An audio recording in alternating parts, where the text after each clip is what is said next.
Ernesto Harry Díaz, como lo anunciamos, ex magistrado de la Corte Suprema de Justicia. Hablaremos del caso José Raúl Mulino. ¿Constitucional o inconstitucional? ¿Debe o no debe correr? Señor Harry. Buenos días a todos, gracias por la invitación. No debe y no puede correr porque es abiertamente inconstitucional su habilitación. Hay un par de factores que la gente se confunde. Primero dicen, es que un vicepresidente está para suplir a un presidente. Esa es una de las principales preocupaciones y la otra es la competencia privativa que tiene supuestamente el Tribunal Electoral. Explico. La competencia privativa no es absoluta porque es privativa para interpretar la ley. Y la competencia privativa para interpretar la Constitución la tiene la Corte Suprema por el artículo 206 de la Carta Magna. ¿Qué sucede? Que la gente dice, bueno, pero es que si no está el principal, para eso está el vicepresidente. Pero bueno, el problema aquí es que esto no se trata del artículo 185 de la Constitución que te establece cuáles son las responsabilidades de un vicepresidente electo. Aquí se trata de un candidato y un candidato que no reúne condiciones porque son dos situaciones jurídicas distintas. Presidente de un partido con más de 100.000 adherentes requiere necesariamente primarias. El vicepresidente no lo requiere porque es definitivamente nombrado por el presidente electo en esas primarias y él escoge ese vicepresidente y lo aprueba internamente un organismo de menor magnitud, por decirlo así, que el pleno del colectivo.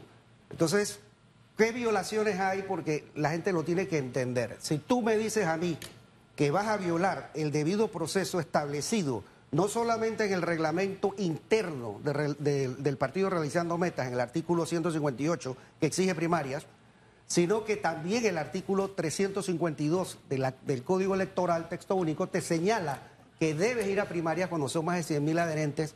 ¿Por qué tú te saltas ese principio?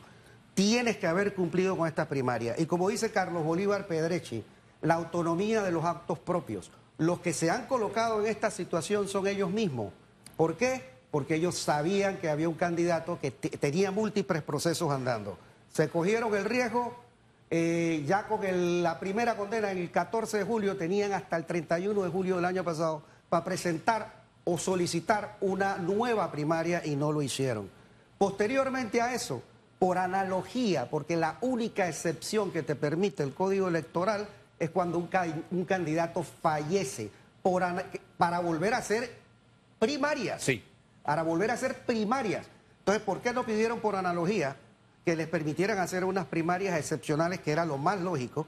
Sin embargo, ni ellos lo pidieron, no sé por quién los asesora, si es arrogancia pura y dura, pero debieron haber ido a primarias. Al no cumplir eso, violas el debido proceso del artículo 17 de la Constitución, violas el artículo 19 de la Constitución que habla de que no puede haber fueros y privilegios. Estás creando un privilegio en favor de Mulino porque lo estás eximiendo de reunir un requisito que no reúne, que ya han cumplido el resto de los candidatos con más de 100.000 adherentes. Ahora, ese es su criterio jurídico, se suma a los de muchos que piensan como usted.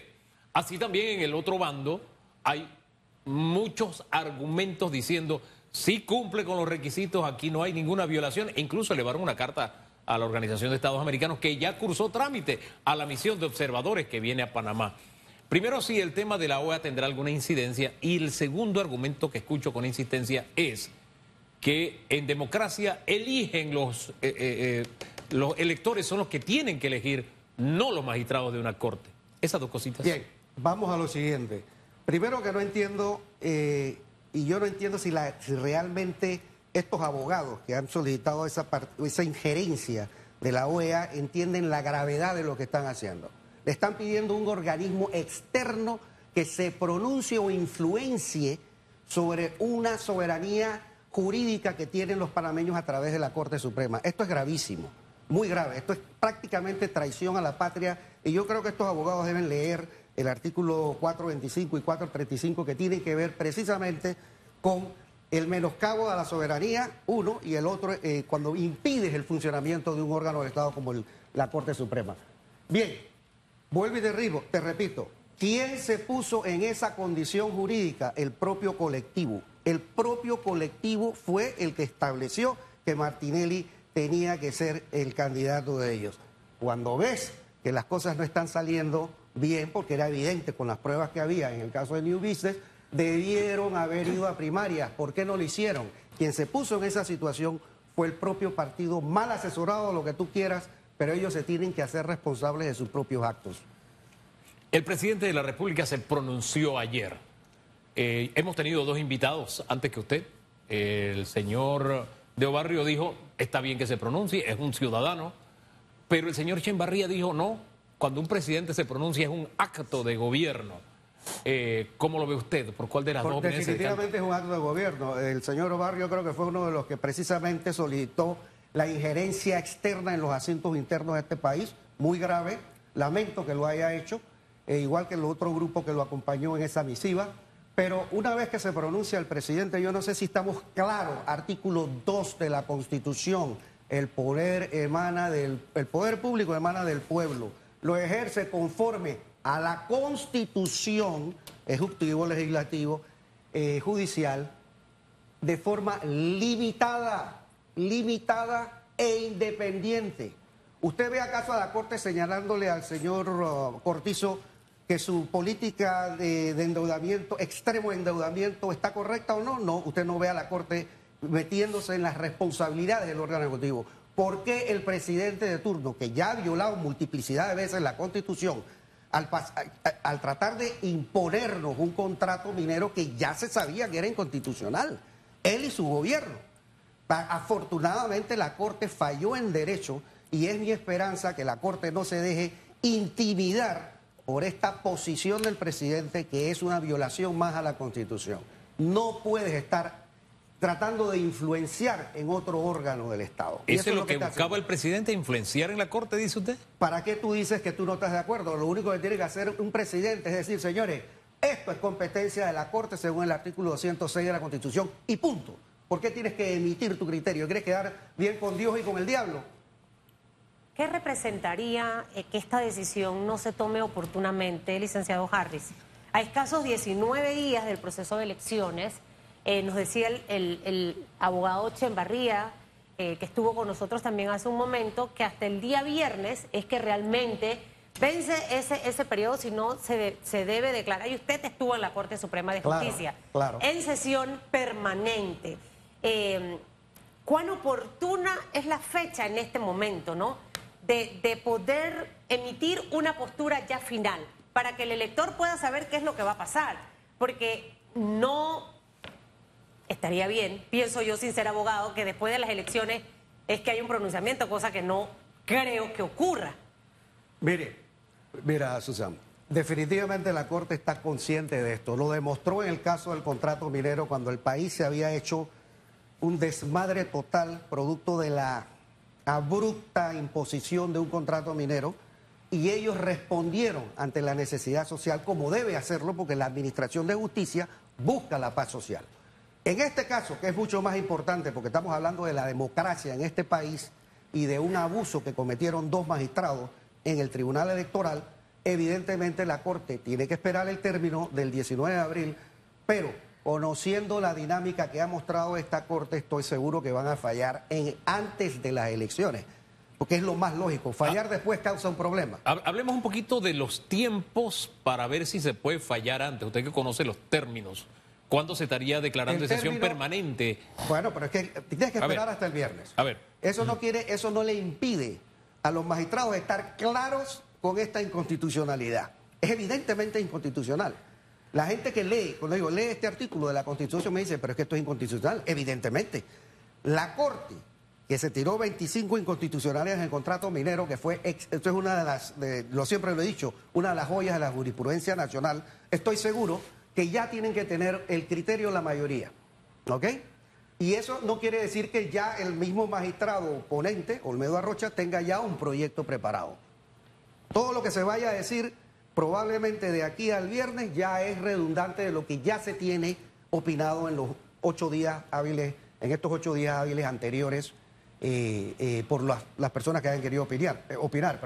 Así que una vez que termine el periodo, estoy seguro que afinará el proyecto que tiene el magistrado y lo pondrá a lectura breve, simultánea, que puede ser de 5 o 3 días hábiles, y de ahí se declararán en sesión permanente para sacar un resultado a tiempo. Hay abogados muy recursivos para prolongar los procesos. ¿Cabe en esta situación algún recurso? Absolutamente nada. Para que la decisión se prolongue hasta después de las elecciones. Lo único que puede causarse es que haya algunos magistrados que siempre han mostrado predisposición a fallar a favor de Martinelli en todas sus instancias, que puedan tratar de obstaculizar la decisión. Pero la mayoría lo puede decir, es más, cuando ellos ya tengan una votación, independientemente que no tengan, puede decir, señores, ya la Corte tomó la decisión de que queda inhabilitado. Mañana hay pleno de la Corte. ¿La Corte tiene que esperar que pase el viernes para declararse en sesión o lo puede declarar sesión permanente o lo puede declarar de mañana? No a partir de mañana, me imagino que van a esperar el término, para que después no se digan que no respetaron la opinión de los últimos que opinaron el día viernes. O sea que tendremos que esperar hasta la próxima semana entonces. Sí, claro, pero esto es algo que no impide que tengas un borrador ya plasmado. Y eso se puede adelantar. Deben tenerlo adelantado, estoy casi seguro que es así. Ahora bien, la opinión pública, ¿cómo tomará la decisión de la Corte? Los que respetamos la Constitución y la ley sabemos que es inconstitucional. Evidentemente, por ahí los seguidores de Martinelli andan hablando de que van a tirarse el pueblo a la calle. Bueno, si se atreven a hacer eso, entonces vamos a tener que ir las personas decentes y que respetamos la ley y la Constitución también a tirarnos a la calle a defender los fallos de la Corte. Oiga, sería una confrontación, pero vamos a poner el escenario. Usted dice que es inconstitucional. Si la Corte falla diciendo que es constitucional, ¿cuál sería su reacción? Tengo que respetar, aunque no esté de acuerdo. Así de sencillo es esto. Si falla que es constitucional, yo tengo que respetarlo. No estoy de acuerdo, sí, pero es la Corte y es el que tiene que tomar la decisión. Ahora, su criterio respecto a este tema, ¿qué influye más? ¿El argumento constitucional legal o el argumento personal? Porque usted ha tenido diferencias con el señor Martinelli públicamente. Pero es que ¿Qué pesa más? Pero esto no tiene que ver directamente con Martinelli, tiene que ver con Mulino. Ajá. ¿Cómo lo estás habilitando? Miren, la gente dice que no, porque es que tú estás parcializado. Parcializado yo. Espérate un momento. A mí nadie me está pagando por emitir mi opinión. A mí nadie me está dando un auxilio económico y que me debe para emitir una opinión favorable. Yo no soy pariente de ningún magistrado del Tribunal Electoral, como son algunos de los que se están pronunciando, ni tampoco del magistrado de la Corte, ni tengo prebendas que me vayan a ofrecer quien las voy a aceptar para que yo cambie mi posición. Esto es lo que dice la Constitución, yo leo los artículos y le digo, ¿lo entiendes? Sí, entonces tú estás claro que esto es inconstitucional. Dejemos las cosas hasta ahí, siempre orientador escucharle. Muchísimas gracias, don Harry Díaz, ex magistrado de la Corte Suprema de Justicia.